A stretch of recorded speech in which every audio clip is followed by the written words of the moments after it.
and gentlemen, and welcome to episode 12 of Robbie T Interviews. I hope everyone had a great, happy, and healthy holiday season. Today, I will be sitting down with acting head coach of Hofstra men's basketball team, Mr. Mike Farrelly. Coach, welcome to the show. Thanks so much for being here. Robbie, thanks for having me, brother. Oh, no problem. I hope you had a Merry Christmas. How's everyone doing at home during these uncertain times? Everybody's good, man. It was, wild at my place. I have a 6-year-old and a 3-year-old, so a lot of wrapping paper being thrown all over the place and a lot of dad assembling toys all day. But it was good. Good couple days with the family. Oh, yeah, I remember those old days. Used to wake up early. Very early, 6:30 in the morning. We were going, man. It was, I could have used a couple more hours of sleep, but it is what it is. Now I'm like 10 a.m. I get up. Yeah, mom and dad got you out of bed, right? It's the other way around. So before being named acting head coach at Hofstra, you were an assistant coach, and last year you were promoted to associate head coach. How did those times and positions help you to lead where you are today?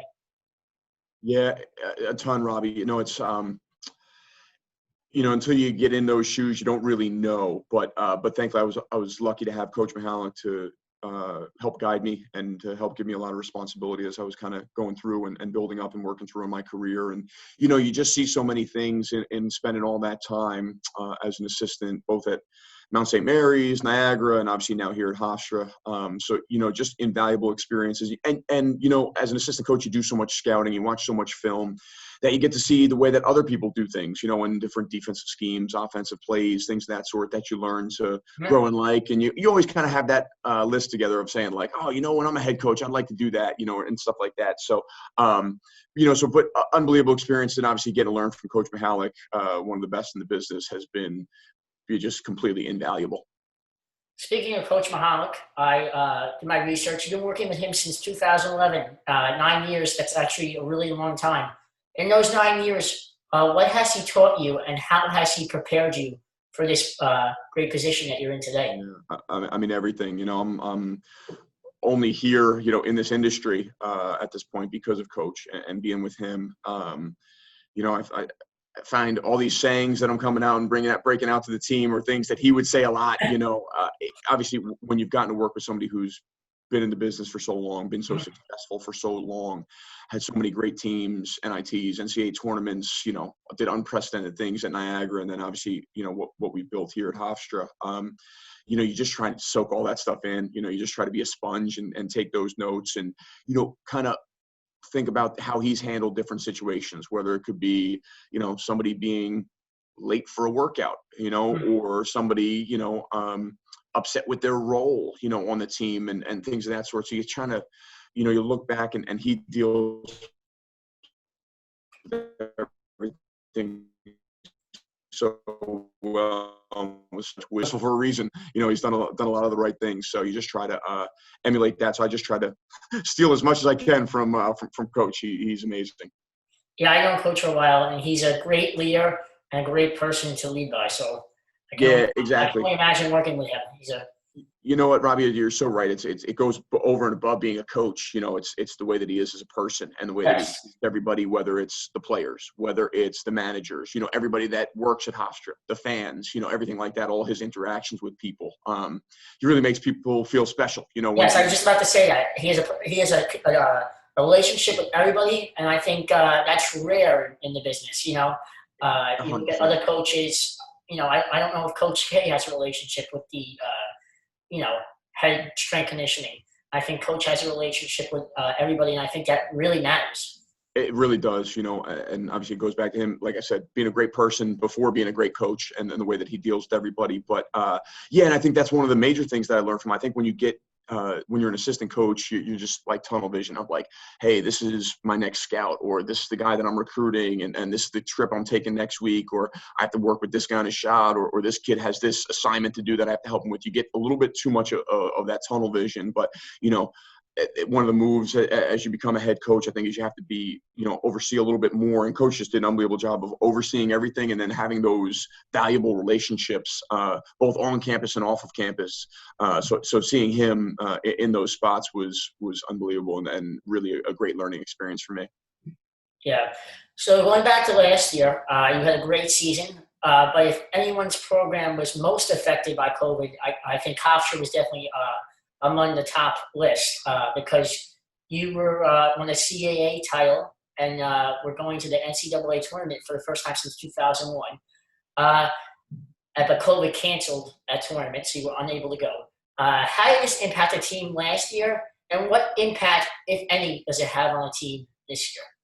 It was really hard, Robbie, to kind of to go through that, especially in the moment of, you work so hard. How many years did we put into this to get the opportunity to play in the NCAA tournament, and then to have that taken away was really tough, players and coaches alike, and just to have everything end so suddenly, Normally it sounds weird, but you as a college basketball coach, you lose your last game, and then you go through that process, and that you realize it's over. But we didn't even have that closure. It was just kind of like, hey, the tournament's canceled. Some guys are on campus, some guys went home, and that's just kind of it. Everybody's got to disperse because of COVID and all that stuff. So going back to last year, the one amazing thing was we did have that moment where we won on Tuesday night. We won the championship. We accomplished our goal. We had that celebration. We're climbing up ladders and we're putting on T-shirts and hats and, spraying everybody with water and all that stuff. So you at least have that, that some people didn't get to go through, that, didn't reach their championship game of their conference tournament. So we at least had that. And that's something, despite not getting to play in the NCAA tournament, you kind of hold on to and say, well, we did win our last game and we accomplished our goal and we had that amazing moment. For this year's team, Robbie, I think it's still kind of left a little bit of a chip on our shoulder. Last year was a little bit of like, hey, we made the championship during Justin Wright Foreman's senior year, but we weren't, we won the regular season championship. We lost the Northeastern in the championship. So we had a little bit of that unfinished business to going back, making it to the championship game, then winning the championship game to accomplish the goal. And I think this year's seniors, led by Isaac, Jalen, and Tariq, kind of still had that chip of like, hey, we did accomplish our goal, but we didn't get the ultimate reward. So that's what we're looking to do again, hopefully, is to put ourselves in position to win that game, in the CAA championship, and then obviously to enjoy the experience of playing in the NCAA tournament. Yeah, I love what you said, though, that you had to have your moment because not many teams had to have that moment, even in the conference tournament, because many conference tournaments were later in that week, and that's when the NCAA really canceled things. They even canceled, I believe, a game. I think it was a St. John's game, if I'm not mistaken. Yeah, St. John's playing Creighton, right? That was the last game. At halftime, they pulled they shut it down. Yeah, exactly. That was so weird. And I think, Rutgers was another program that had a great year last year, the best season that they've had in a long time, and they didn't get to have that moment. They didn't get to see their, going back to my experience as a player, my favorite experiences were when that name pops up on Selection Sunday and you say, oh, we're going to Boise, Idaho, we're going to Albany, wherever, and whoever you're playing with. It's so exciting and just the culmination of everything. And, that would have been the celebration probably for Rutgers during the selection show, but they didn't even get to experience that. So, to have that moment was something that we were, we hold on to dearly to, think back to that moment when we won and got to celebrate like that. Yeah. So moving forward to this year, you got a call. I'm sure you were named the acting head coach. What was that experience like when you received that phone call? And were you nervous? Like, what was going through your mind? Yeah, you know what, Robbie? Obviously, coach dealing with some health issues and taking a temporary medical leave of absence. And when that's your mentor, first and foremost, you're just worried about him and you just want him to get healthy and do better. Well. First of all, prayers out to coach. Hope he's getting well. I really 100%. And the prayers are working, so let's keep those going. So that's the first thing is just like the human being of like, oh man, like, he's got to get better. And now coach, and him, Robbie, but coach would want to, okay, well, what's next? All right, you guys I'm not here, step up, lead the way, you're going to be okay, lead the team, he's so, his focus on the team and how much he lives through this. He wouldn't want us to worry about him. We definitely are. Yes. He wouldn't want us to worry about him though. He'd be like, okay, just go win the next game. Just get ready and practice and, all that stuff. So, I tried to do my best in trying to like shift from and I think maybe one of the biggest shifts of being an assistant coach to the head coach is, you're no longer making suggestions, but you're making decisions. So Yep. I kind of had to slide over into that, and just kind of hold the fort down and steady the ship, and make sure the guys were okay. And that's kind of the biggest thing, Robbie, as we're going through this, obviously an uncertain year on so many fronts, but making sure that the guys are okay, their mental health, that they're doing the right things, that they're getting what they need out of this experience. So, but yeah, nervous, unsure, all of those feelings that you kind of get thrown into immediately, because it something like that happens so quickly. So yeah, you're feeling all those things, but I had one of the best in the business to teach me and to mentor me. So I'm lucky to have that, and certainly relying on that experience of learning everything from coach. Definitely. Talked about the mental impact that COVID has had on this season. With COVID around, how has the daily routine changed, and what impact, if any, does that have on the team?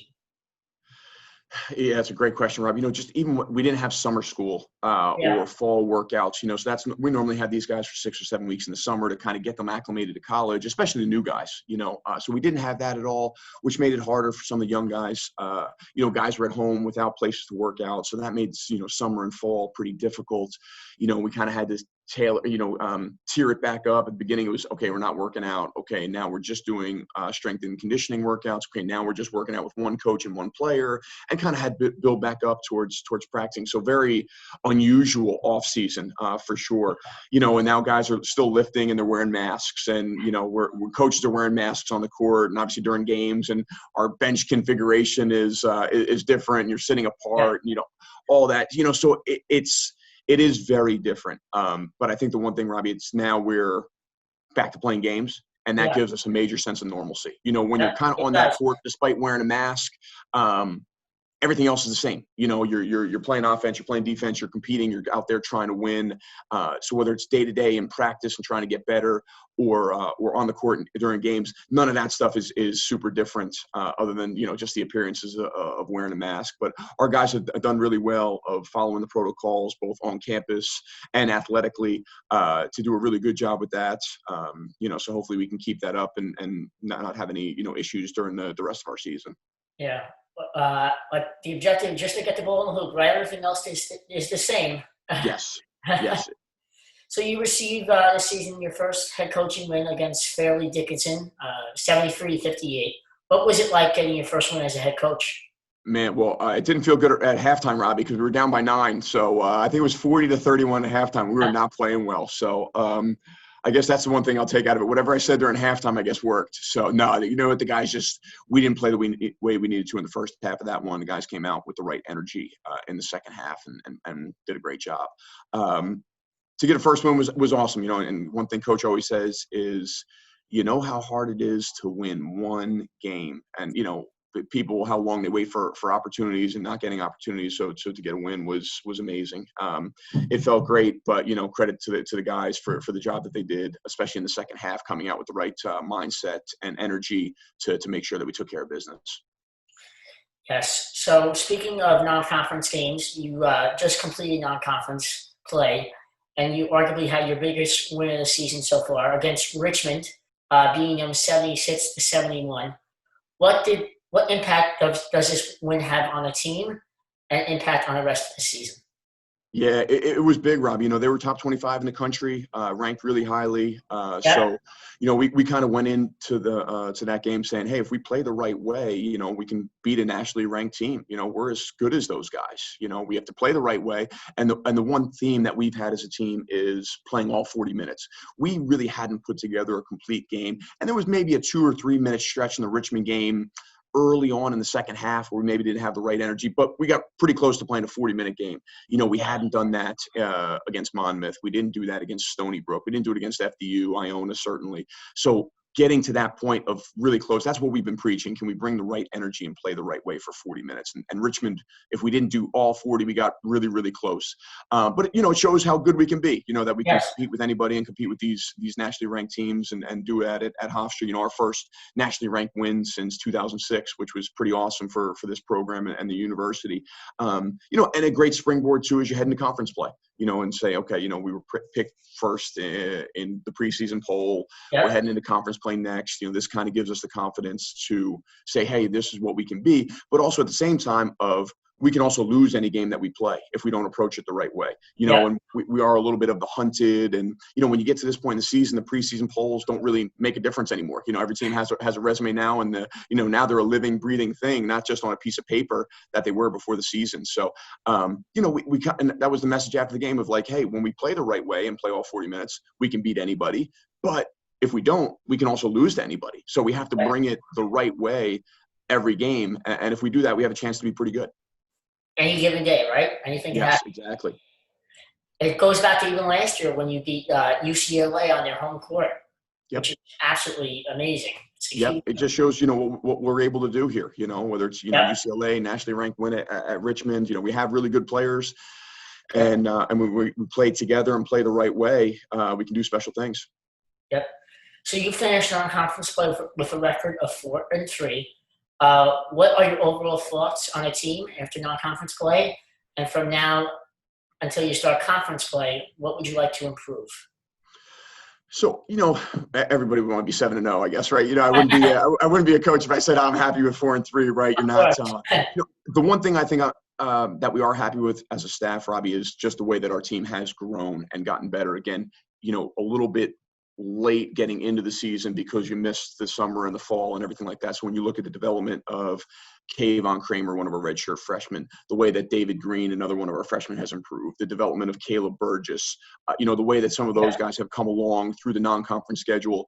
And, I lean back to what Coach Mihalik always would say, but he'd always say, you want your non-conference schedule to get you ready for conference play. There's no championship in non-conference play. Obviously, getting a ranked win is really, really special, but you're building towards trying to win a championship. So playing Richmond, how does that help us, when we're playing William & Mary? When we played Iona, that presses, that can help us get ready for UNC Wilmington. So you want to kind of replicate that. Are you going to challenge yourself? This is one of the more challenging non-conference schedules we've had since we've been here at Hofstra. So we played really good teams, played some road games, played different styles of teams to help get us ready, and again, to keep building. What do we need to do here as we start conference play on January 2nd? Just keep improving. We just talk about building and getting better. Our goals always are, hey, okay, we want to win the next game, no matter when that is. We talk about that in the summertime, well, that first game, how are we building to get ready for that game? And then winning championships, both a regular season championship, which kind of shows the consistency that you've had over a conference regular season, as well as winning the conference tournament. Those are kind of the three goals that you have as a team. Playing your best basketball towards late in the year. So just continuing to build, continuing to get better, emphasis on some guys getting some extra skill work, some extra shots up. We didn't shoot the ball too well at the beginning of the season. We're starting to shoot it a little bit better now. So that's going to be a focus. But again, trying to continue to get better in all aspects. Nice. I'm looking forward to conference play. It's always great and competitive. So every coach's goal, of course, is to win a championship. But what are some other goals that you have for your team as the year progresses? This one, Robbie, is so much of it is these guys. I just hope they have a great experience this year with everything we've gone through. We lost a chance to go to the NCAA tournament. We lost the normal college experience in the spring and summer and fall. And, these guys, to their credit, what they've done, it's been such an unusual, probably the most unusual semester of college in the history of college for what these guys have had to deal with. So giving these guys some sort of normalcy and having them have a good experience. We're sitting here in late December and there are still some teams that haven't played a game yet, so to have played 7 games is amazing, and we're blessed and lucky to have done that. So just kind of continue to stay healthy, to continue to give them a great experience and continue to help them get better. And, feel like if we do right by them and keep helping them to improve that, things can work out well for our team.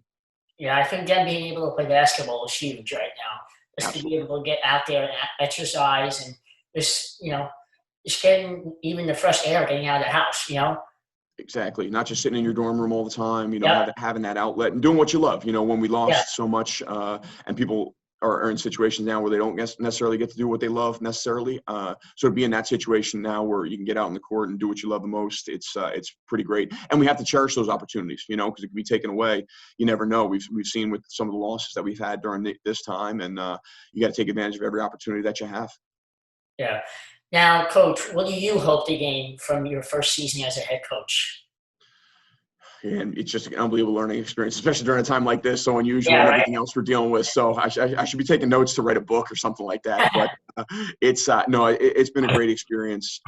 Definitely learning a lot, whether it's every game, every practice, every interaction. And I think one of the big changes, Robbie, is when you go into practice as an assistant coach, you're kind of, okay, we're gonna work on this today. We're gonna improve. If I've had a lot to do with our defense the last couple of years, so hey, if something's wrong with our zone, I'm gonna fix these things or make kind of some adjustments.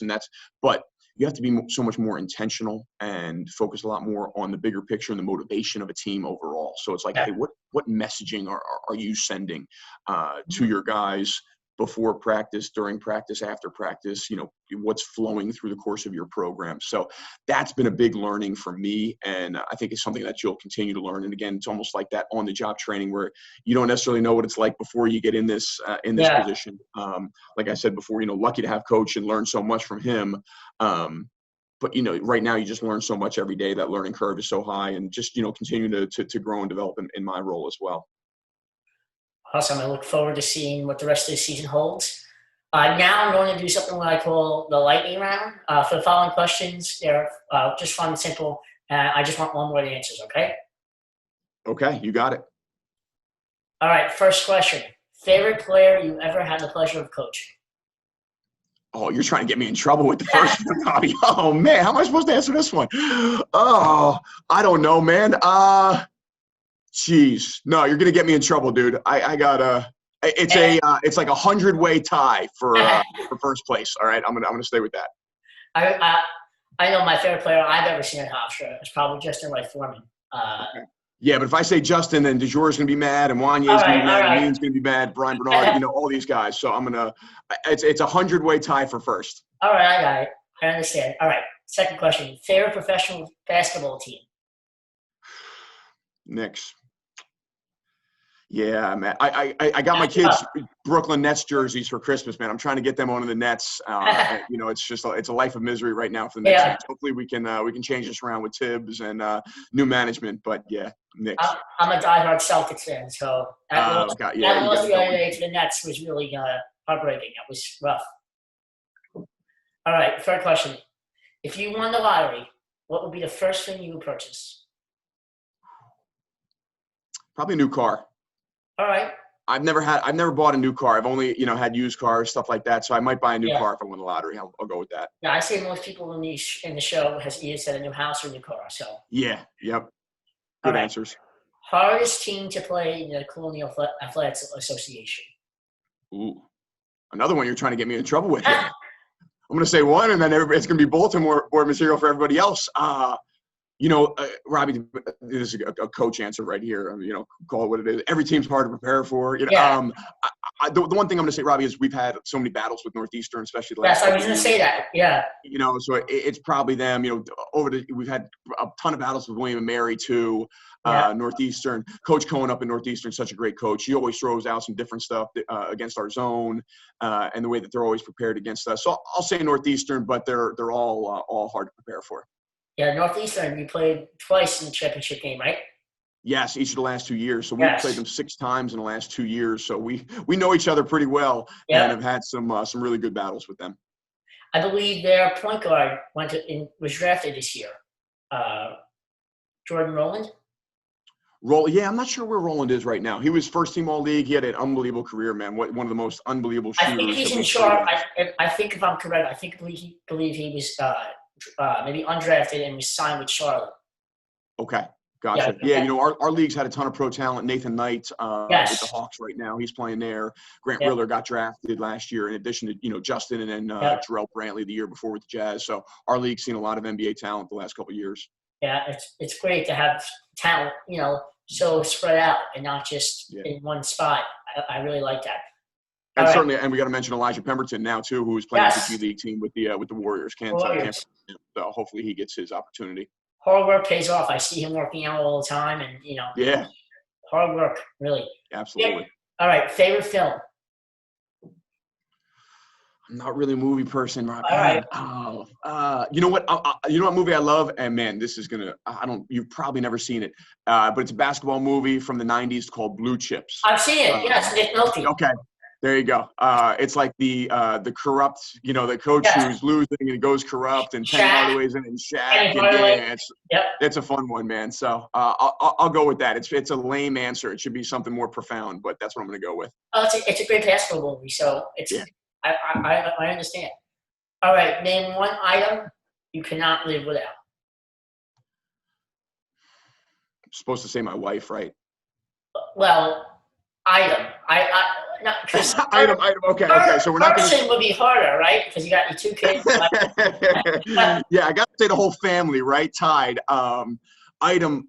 It might be coffee right now. Coffee gets you through with the 2 little ones at home and late nights and film and staying energized for the team. I'll say coffee for the duration of the season. I thought you were going to say basketball, but I'll take it. Yeah. That's probably tied with the coffee. It's All right, favorite sport other than basketball? Man, I used to be such a major sports fan. I play fantasy baseball and football and all that stuff. I don't know. I don't follow sports necessarily the same way. What sport I really got into, Robbie, during the pandemic was Formula One, believe it or not. All right. We started watching that with the kids and the race cars and Lewis Hamilton and all that stuff. So, it was kind of like a cool Sunday morning thing with the family to wake up and watch those races. So that's pretty obscure, but as of right now, I'll say Formula One racing. Do they like it because of the Cars movie? Yes, exactly. That's how it kind of started, right? Yeah. Lewis Hamilton was in that, and Cars 2, and then we found out he was a real racer, and then we started liking it. Yeah, you nailed it. Yeah, I'm a Disney freak, so I get it. All right, if you could travel anywhere in the world, where would you go? I have to say Europe. That's one of the things. I've traveled a lot domestically with recruiting, too. But I've never been to Europe. So I don't even know which country in Europe. I probably but I got to say that. There's still I'm missing 5 states also, Robbie. I got most of them here. I'm missing the Dakotas, Montana, Wyoming, and Alaska. So I got to get to those 2. I've been to Alaska. What's that? I've been to Alaska. It's really nice. There you go. Yeah, so I got to knock off all 50, but definitely Europe would be have to be my answer. Yeah, I want to go to London and see all these sites. Yes, all that stuff. Yeah, exactly. All right, favorite hobby? I'm not sure if watching film really counts, so it would be that. But I'll say, maybe working out. I like I live down in Long Beach, so, going for a run down on the Long Beach boardwalk is great. Yeah. I did that actually on Christmas Day. It's kind of one of my stress relievers and, way to get away from everything. So I'll say that. I try to, stay in decent shape so I can keep up with these young guys too. Yeah, it's great. My mom loves to run too. It just clears stress, right? Yes, exactly. 100%. All right. And this last question, it's so weird. Out of 12 interviews, everybody seems to have the same answer. Best interviewer in New York? Oh, yeah. I mean, besides you or including you? Well, I want guys. Yeah, all right. Well, I'm going to exclude you because it's too obvious, right? So everybody else is kind of just playing for second place, right? Well, I have to admit, people have said me. Yeah. I'm gonna go with you. All right. Yeah, in the non. Even Dickie V said me. Nah, there you go. Not including you. You know what, Robbie? I grew up on Mike and the Mad Dog. Those were my guys. I would come home from school and turn on the radio and listen to those guys. So, that's my non. You're my biased answer. That my unbiased answer might be Mike and the Mad Dog. My favorite would probably have to be Dick Vitale and Mike Green. Mike Green's amazing. Yeah, Mike Green. Great guy. Eagles. Yeah, Iron Eagle's amazing. He does a great job with the Nets and everything like that. Those guys are brilliant. Yeah, they're my mentors. All right, Coach. Well, that concludes our interview. Thank you so much for your time. I know you're a busy guy. I look forward to watching the rest of the season, and I will be rooting for you. So thank you, Robbie. Keep pushing, and stay strong and stay well and safe during these crazy times. Thank you, man. Appreciate you having me. My pleasure, Coach. All right, everybody. Until next time, I'm Robbie Twyble. Take care, guys.